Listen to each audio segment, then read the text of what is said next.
Greetings, cats and kittens. If this is your first time here, welcome.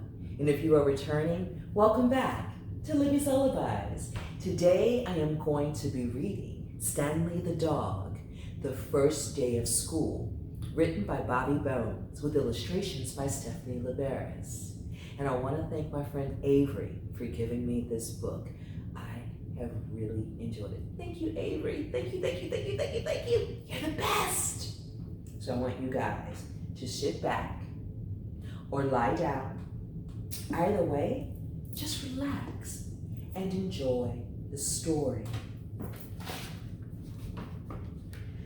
From the moment Stanley woke up, his belly felt burbly, his legs felt wobbly, and his tongue felt tangled. Today was the first day of school, and Stanley really didn't want to go. He dawdled in bed. He didn't know which collar to wear. He didn't even touch his breakfast. Nervous about school, asked Stanley's dad, Big Head Bobby. Don't worry, buddy. They'll love you to bits because you, my friend, are Coolio Trulio. Beep, beep, went the bus. Have fun, said Bobby, and with a stumble and a bumble, Stanley trotted off to catch his ride. The closer the bus drew to school, the more Stanley felt his stomach turn in knots. He'd never been to school before. He'd never been alone this far from home before. And then the bus came to a stop. We're here, the bus driver smiled. Up and at 'em. The other pups all rushed out as Stanley tumbled down the steps.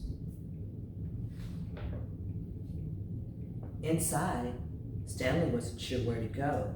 He tried to ask the poodles, but they just ignored him. The Great Danes were so big, they didn't even see him. The St. Bernards were too busy by their water bowls. And the Chihuahuas were fighting the wiener dogs for the best chew toy. First day?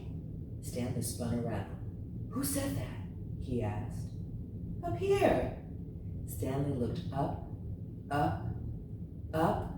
and saw a kitten sitting on top of a tall bookcase. Who are you? I'm Stanley, Stanley said. I'm a bulldog. I'm Pearl, Pearl exclaimed. I'm the teacher's pet. I live here. You do? Stanley said, looking around. That's pretty sweet. Hey, you'd better get in line before all the good snacks are gone. Okay, Stanley said. Thanks.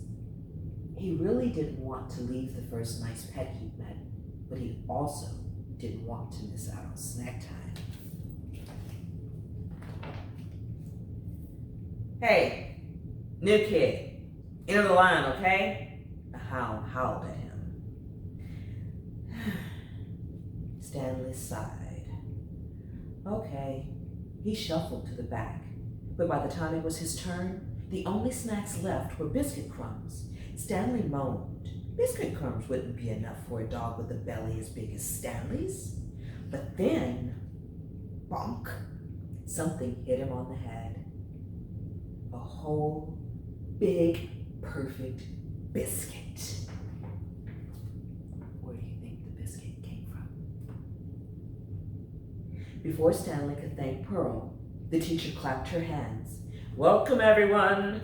First lesson, who knows how to sit? The poodle sat, the Great Dane sat, even the wiener dog sat. Stanley knew how to sit. But he sat so hard that he rolled right over. Poor thing. Settle down, class, said the teacher. Next lesson, stay.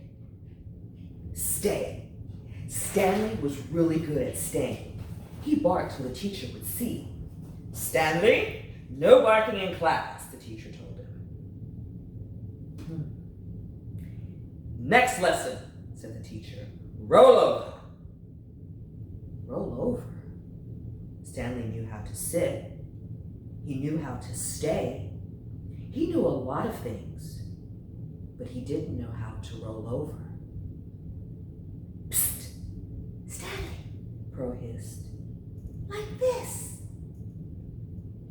But as she tried to show Stanley what to do, a rambunctious rockwaller accidentally rolled right into her bookcase. Oh no! Look out! Stanley barked. But the teacher didn't speak dog. It was up to Stanley to save the day. Across the room Stanley flew, clumpity-glump. He stumbled and bumbled and rolled, while Pearl wobbled and bobbled and lost her balance and fell. Boom! Stanley got there just in time. Pearl landed safely right into the middle of his super soft tummy. You're a hero, one of the Great Danes barked. Stanley's #1, the hound howled. I always knew he was Coolio Drulio, the poodle woofed. Want to play catch with us after class? The teacher came over to give Stanley a gold star, and Stanley walked right up and gave it to Pearl. For me? Pearl asked. Stanley stuck out his paw, just like he'd been taught, and barked, for my friend. Back home that night, Stanley licked Bobby's face and settled into his favorite spot. He'd finished school. He'd made a friend. He'd gotten a gold star. Stanley had done it all. He mastered all the school's rules. And now it was time to lie back and chillax. Yeah. Get some rest, okay, buddy? Said Bobby as he shut off the lights. Because remember, tomorrow's another day of school. If you survive the first day of school, you can survive the second. We all have worries about that first day, whether or not we'll fit in, whether or not we'll make any friends, but you have to keep trying and going. I want you guys to enjoy the rest of your day, or your evening, your week, or your weekend. And I will see you next time on Libby's Lullaby.